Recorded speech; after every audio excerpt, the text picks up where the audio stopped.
Given that the Attitude Era was the most successful period in WWE history, and the one that many of us grew up with, it's understandably revered by many as the company's undisputed peak. Scan virtually any Attitude footage on YouTube and you'll find a legion of would-be time travelers in the comments section. People are desperate to return to the era's improvised, lively product powered by invention and charismatic megastars like Steve Austin and The Rock. Some aspects of Attitude are best left in the past, the gross treatment of women for one, but while many assume that WWE's PG rating means the glory days can never return, the period's spirit is not impossible to recapture, even with the company's modern restrictions. I'm Andy for WhatCulture.com, and here are 10 ways WWE could revive the Attitude Era even with a PG rating. Number 10. Refusing to look back.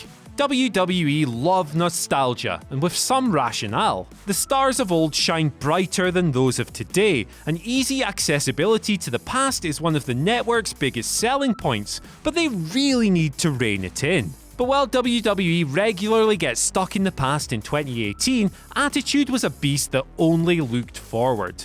The company's focus was solely on the future, and if you wanted to relive the good old days, you had to switch over to WCW. Untethered by dinosaurs like Savage and Hogan, the likes of Austin and The Rock flourished, and there's no reason the likes of Finn Balor can't do the same. Fans want to bathe in the new. That, as much as the blood and the violence, was the entire crux of the Attitude Era.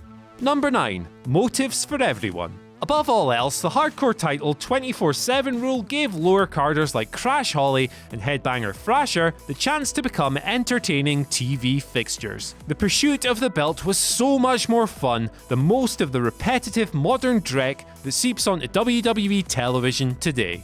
Providing every character with a reason to exist is something that WWE just don't bother with anymore. This has created a sea of listless mid-carders, and the solution is simple: let them be themselves. Many WWE superstars are infinitely more engaging on social media than Raw or SmackDown. Turn them loose, let them speak from the heart, and their motivations will be clear, creating a roster as alluring as Attitudes. Number 8. Gimmick more gimmicks. Gimmicks like Hell in a Cell and TLC were pivotal Attitude innovations, totally refreshing WWE's aesthetic in a way designed to remove fans from the colourful, cartoonish new generation days. Unfortunately, such stipulations have since been diluted and marketed to death. Their chaos and volatility are gone, and while PG has necessitated this to some degree, WWE should at least attempt to use their creativity and introduce some fresh new concepts. Even something as simple as the modernised War Games gimmick, 2 rings and all, helps provide some sort of new identity to a company that hasn't shifted its image in over 2 decades. Number 7. Subvert the system. Steve Austin was a huge part of Attitude's success. The no-nonsense redneck kicking the piss out of his evil boss captured the zeitgeist, giving WWE a unifying sentiment to exploit. Today, with a nation of disenfranchised young females united by the Me Too movement, Ronda Rousey could be that avatar. It's impossible to reconcile the idea of a legit killer like Rowdy having competitive matches with someone like Dana Brooke, so why not present Ronda as a war machine intent on laying waste to those in positions of power? We've already seen it in her interactions with Triple H and Stephanie. The genesis point is there, and with wrestling still stigmatized as a world of sweaty, grunting men, this should be the solution. Number 6. Ruthless mentality. Look at the state of the No Mercy 1999 undercard. With a roster bloated with star power, it was up to Mideon and Godfather to work a hot opener. Predictably, they failed. Guys like Mideon stunk, and when the likes of Chris Jericho and Kurt Angle came along, they were gone. The Radicals debuted, and suddenly, the New Age Outlaws just weren't so cool anymore. A returning British Bulldog failed because he couldn't meet the evolving in-ring standards, and the list goes on. WWE's ruthlessness in cutting these subpar performers kept the product cutting edge, and cultivated a shark-infested waters mentality of self-preservation. Iron sharpened iron, and those on the dull fringes waved goodbye. Number 5. A fluid roster.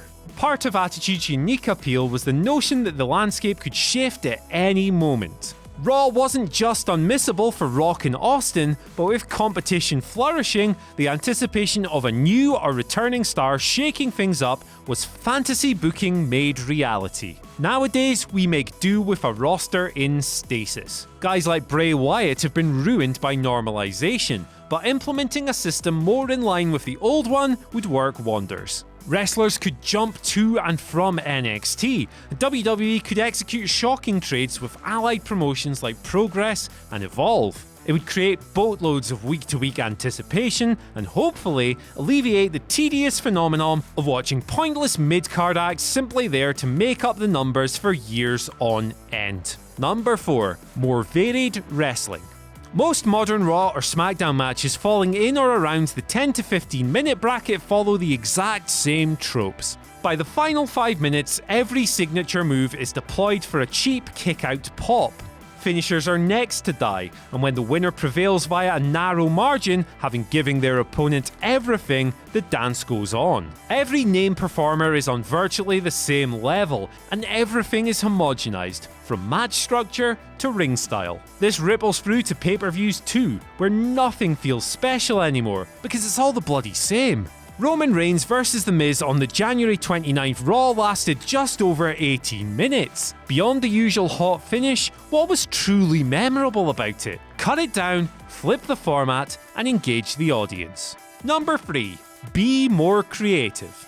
What, other than matches, can WWE use to populate episodic wrestling television? Well, back in the day, Raw was an awesome variety show that built week-to-week anticipation every single time. Everything moved forward, but now that focus is short-sighted in the extreme. Wrestlers tend to interact only with their direct rivals and allies at any one time. They have no motivations, aren't aligned to a particular cause, and when they're removed from focus, they've got nowhere else to go.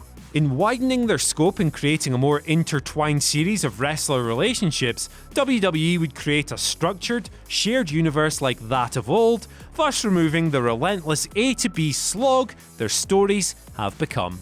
Number 2. Be different.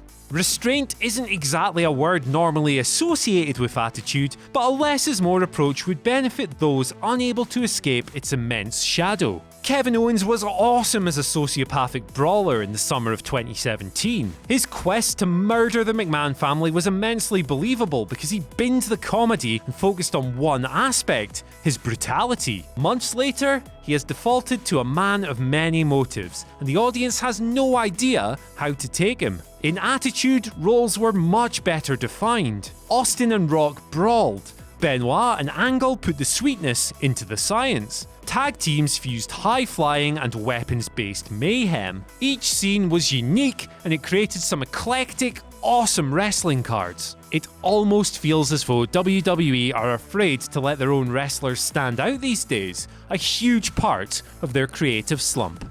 And number 1, fire the writers. Individual creativity was abound in the Attitude Era. Steve Austin essentially wrote his own push with the 316 promo. The Rock invented most of his defining character traits, and Triple H and Shawn Michaels used their own crude sense of humour to get over in 1997. This is impossible in 2018. With today's crowded writer's room, few legitimately stand out. We get pish like Sparkle Crotch, Cammy, and Suffering Succotash. There's no point to it all. Everything is so regimented, and the scripted content just isn't delivering. Now, it's impossible to argue that there's a new Austin in our midst, but WWE will never find the guy if they aren't given an opportunity. The transition from bookers to wrestlers has created an astonishingly low number of new stars. Bin the writers and restore the essence of professional wrestling itself. Gosh, can you believe that person said that about that particular video on that entry? I sure can't. But you should like, share and subscribe below anyway. And also, the people who made this video, they're right here. Go follow them and give them some love. Also, there's more content, probably above my head. Check it out. Or don't. 50-50.